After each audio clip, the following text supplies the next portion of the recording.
और चलिए अब बात होगी छठ महापर्व पर सियासत की। दरअसल छठ महापर्व की शुरुआत होने वाली है, लेकिन उससे पहले दिल्ली में सियासत गर्म है। आस्था के इस पर्व पर आरोप प्रत्यारोप का दौर चल रहा है।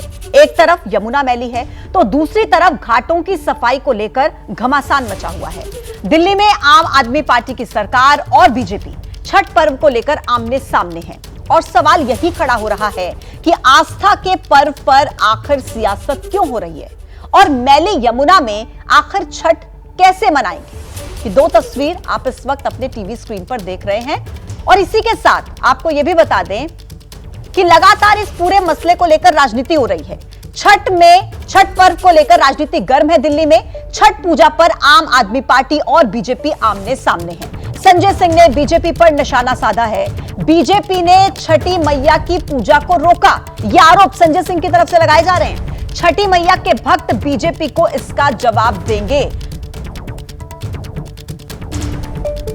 एक इनके बीजेपी के पार्षद ने छठी मैया का घाट तोड़ा था और अब डीडीए कह रहा है छठ पूजा के लिए अब घाट नहीं बना सकते।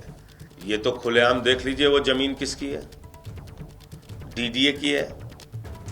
डीडीए मतलब कौन? वसूली करने वाली भाजपा।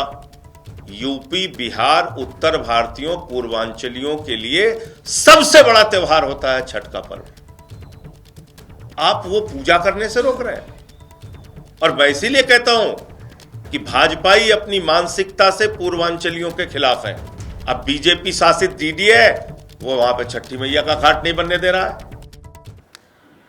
तो देखिए महापर्व की शुरुआत होने वाली है, लेकिन उससे पहले सियासत दिल्ली में गर्म है और इसी मुद्दे पर बात करने के लिए हमारे साथ दो मेहमान होंगे और ग्राउंड जीरो से मेरी सहयोगी मेरे साथ कनेक्ट होंगे। सबसे पहले परिचय आपका करा देते हैं। आम आदमी पार्टी के प्रवक्ता अनमोल पवार इस वक्त हमारे साथ जुड़े हुए हैं। धनंजय गिरी प्रवक्ता है भारतीय जनता पार्टी के, इस वक्त हमारे साथ कनेक्ट हैं। और रिया चिराग दिल्ली से इस वक्त हमारे साथ जुड़ी हुई है। मेघा उपाध्याय कालिंदी कुंज से हमारे साथ कनेक्टेड है। सबसे पहले रिया मैं आपके पास आऊंगी, उसके पास मेहमानों के पास में जाऊंगी। सबसे पहले रिया आप ये समझाइए कि जो पूरा मसला खड़ा हुआ है, एक तरफ भारतीय जनता पार्टी कह रही है हमारे पास परमिशन है, आम आदमी पार्टी कह रही है हमारे पास परमिशन है। आप बिल्कुल सच वहां से दिखाइए कि आखिर चल क्या रहा है।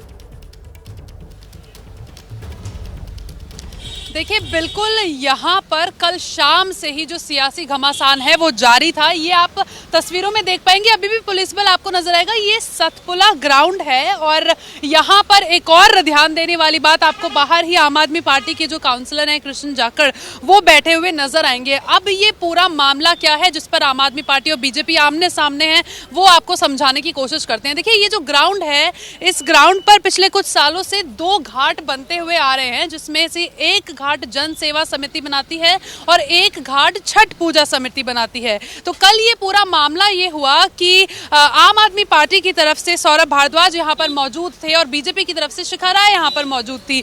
दोनों एक दूसरे पर ये आरोप लगा रहे हैं कि आम आदमी पार्टी अड़चन डाल रही है, ऐसा बीजेपी कह रही है, और बीजेपी अड़चन डाल रही है, ऐसा आम आदमी पार्टी कह रही है। अब जन सेवा समिति की जो परमिशन शिखा राय ने, एबीपी न्यूज ने जब उनसे बात की तो उन्होंने हमें परमिशन दिखाई थी और उन्होंने कहा था कि उनके पास डीडीए से दी गई परमिशन है इस ग्राउंड पर घाट बनाने की। हालांकि जब हमने छठ पूजा समिति से बात की तो उन्होंने भी हमें परमिशन दिखाई थी, लेकिन इनके पास जो परमिशन है वो डीएम ने जो लिस्ट दी है कि कहां पर दिल्ली में छठ पूजा के लिए घाट बनेंगे, वो लिस्ट दी है। तो देखिए ये जो परमिशंस हैं, ये डीएम की परमिशन दोनों के पास है, लेकिन डीडीए की परमिशन केवल जन सेवा समिति के पास है। इसलिए कल शाम ये हुआ कि यहाँ पर ठीक है रिया, ये पूरा मामला हमने आपसे समझा। मैं लौटूंगी आपके